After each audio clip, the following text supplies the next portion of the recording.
Hello and good morning everybody. Today I thought I'd do a crochet tutorial. In my last video I made a pom-pom wreath and I also made some crochet flowers to put onto it. I asked if any of you would like to see how to crochet, and a lot of people commented in the comment box and said yes, they'd like to see how some of the flowers are made. So I thought I'd do a tutorial. Now I understand that some of you might not crochet at all, and I am going to start at the absolute beginning for you. So if you're a complete beginner, that's fine. We'll go through everything you need and everything you're going to do to produce a little flower, just like this. Now these are so simple to make and really effective. And this is very, very basic, a very basic small flower. But you really can go to town. There's some fantastic flowers out there. I've actually got a book here, and I might show you in a minute some of the flowers that you can actually make. They're absolutely fantastic. I'll just pop that down there and I'll get it for you. So I've got this book at the moment from the library, and it's called 100 Flowers to Knit and Crochet by Leslie Stanfield. Now, as you can see, there's an abundance of beautiful flowers that you can crochet and knit. I haven't tried any of the knitted ones. I do knit, but I absolutely adore crochet, so I sort of swooped into those first. Now, I'll just quickly show you some. Oh my goodness, look at that. Some of the things you can do. That's the lavender. And how wonderful are those carrots and peas? Fantastic. Okay, so this is a really good book, but what I want to do is just show you some of the flowers that you can create with this book. They are absolutely marvellous. And what I did like about this book is you've also got patterns for leaves as well.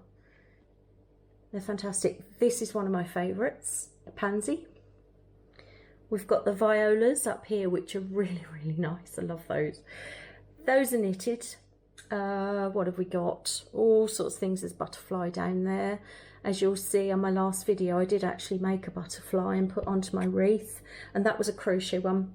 So I'm just going to flick through these, and I think that's all still knitted. There we go. We've come up to the crochet designs now. Look at those. Fabulous. So I think you get the idea anyway of some of the flowers that you can make. Look at those daffodils, perfect for this season. There we go. And some of the lovely leaves that I told you about. So we are going to make, as I said, this flower here. And I am going to show you how to do it. So get all your bits and pieces together and let's crochet.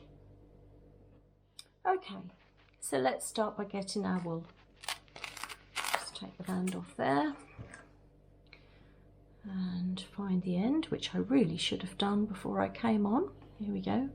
Not always in the middle like that, but that one was in the middle. They hide sometimes and they're awful to try and find. Anyway, so here we go. We've got our wool, and what we're going to do is we're going to make a loop that will enable us to put it onto the crochet hook. Now I must admit, I don't even think about it when I make a loop, I just do it. So I'll try and do it nice and slowly for you. So you're going to wrap it, I wrap mine around 2 fingers, and then I put the tail through and pull it. And there you've made, you can just see, a loop. All right, I'm going to pull that tail and undo it and do it again. Round 2 fingers and underneath into the loop, and there we go. So that's made our loop to start. We're now going to get our crochet hook and put it into the loop. Pull the tail that we started with, and you've got your wool onto the crochet hook. So what we're going to do now, we're going to make a chain. And this is the foundation of any crochet that you will do. You will start with a chain. So I'm right-handed. If you take your hook in your right hand, and I tend to use my wool through my fingers. I feed it, or it feeds through my fingers as I'm crocheting. So if you can get yourself in this sort of position, you might find that you've got a different way of doing it. At the end of the day, if you get the results, it doesn't matter how you do it. I often hold on to this tail here as well, where we start. So what we're going to do, we're going to get a hold of our crochet hook and we're going to put it underneath our wool and pull it through that first loop. Okay, and you have made one chain. So we're going to do that again and pull through. There we go. Again and pull through. Under the wool, pull through. We've done 4 now. Under the wool, pull through. Under the wool and pull through. Now, there we go. You've got a little row of chains. And when we do crochet, if you were, say, making a scarf, let's say a scarf, you would make a long row of chains, and then when you got there, you would start working into those chains, and you would crochet your scarf this way, and it would grow and grow and grow until you wanted it a certain length. So that's how we make our chains, and I hope you could follow that okay. What we're now going to do is make some chains, and we're going to make the centre of our flower. Okay, we're going to start making our flower now. So we're going to make that loop and pop it onto our hook, and we're going to make 6 chains. So we've got 1, 2, 3, 4, 5 and 6. There we go, there's our 6 chains. Now what you're going to do, you're going to go into that very first chain that you made with your hook, put it through. You're going to bring the wool through it, and then you should have 2 loops on your hook, and then you're going to bring that same one through the very first loop, and you'll be left with 1 loop, okay, and a circle. So now what we're going to do, we've made a ring, and we're going to chain 1. There we go, chain 1. Now you're going to learn a stitch here that in the UK it's called a double treble. So what we're going to do is we're going to get our yarn and we're going to wind the wool around it twice, okay? Then we're going to put our hook in to the hole like so and pull that yarn through, okay? Now you should have 4 loops on your hook. Now what we're going to do is we're going to put our hook under our yarn and pull that through 2. Then you're going to do that again, pull through 2, and you're going to do it again, pull through 2. And there we have our double treble. Now what you're going to do, you're going to do 3 of those into that ring that we've got there. So twice round the hook, in the hole, pull the yarn through. Just get some wool there. So we're now going to put our yarn around and we're going to pull through 2, pull through 2, pull through 2. So we're going to do 3 of those each time. There we go. So we're going to do wool round twice, through the hole, pull the wool through, pull through 2, pull through 2, and pull through 2. So what you've got there, hold it a bit closer and hope that focuses okay, is actually 1 petal. Now what we're going to do here is we're going to finish the petal off. We're going to put our wool into the hole, we're going to pull it through the hole and pull it through the stitch. That's the slip stitch that we did first. And then you can see how you've got your little petal. Now what we're going to do is make 5 of those petals into this hole here. But before we do that, we need to make a chain before we start each one. So there's our chain.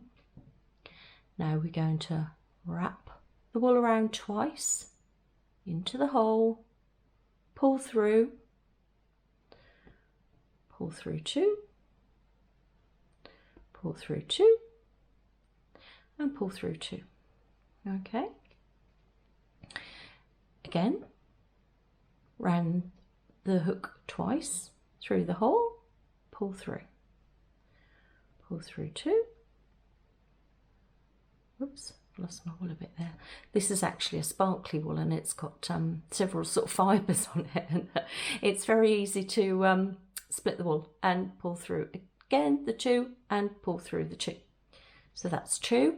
Our third one, twice around the hook, pull through. That's our tail there. I'm just sort of putting mine in, but don't worry about that at all. You can just put it out of your way if you like. So there we go. There's the second petal made. Go into the ring, pull it through and pull through. That gives us a slip stitch. Now what you find is these petals will take up quite a lot of space on the ring, but you can actually just pull them along to give yourself a bit more room and they will all fit. Okay, so we're going to do a chain as we do with every petal. Go around the wool twice, through the middle, bring it through, pull through 2, pull through 2, pull through 2. Now I'm going to turn the video off at this point and I'm going to finish this flower. Okay, just on my 4th petal.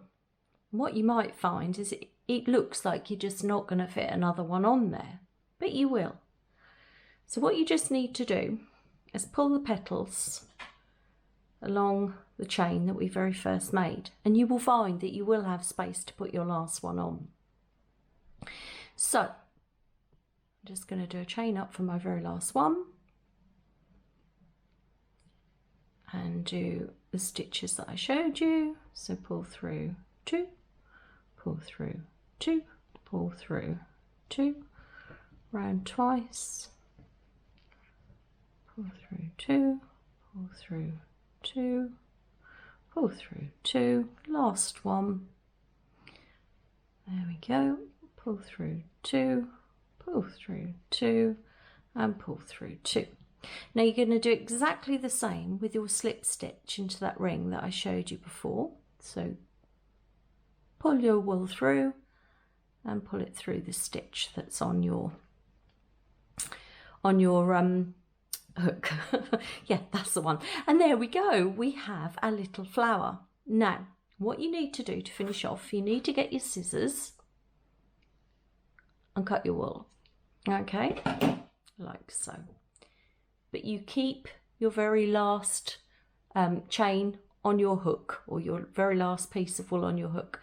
And what you're going to do is you're going to get your yarn or your wool and pull it through there like so, all the way through, and pull it tight. Now there we go, we have our little flower. So put it down there like that. Now what I will need to do is get rid of these little pieces of yarn, one where we started and one where we finished.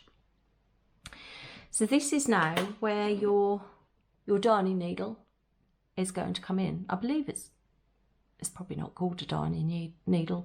I don't know, I've got so many needles. I bought them years ago and used them, but we're basically, this is a needle I know that you will use with wool. And certainly not with a cotton thread or anything like that. So what we're going to do is we're going to take our wool, one of our pieces, and we're going to just thread it through the eye of that needle, like so. Pull it through. And what we're going to do, we're going to turn to the back of our flower and we're going to literally thread that piece of wool through the back of our flower so it won't show. Pull it all the way through, like so. You can pull it if you want a little bit. And then when you get there, you can chop that off carefully. Okay, so there's one. Then we're going to take our other one and do it again. So you're going to thread it through the ivory needle,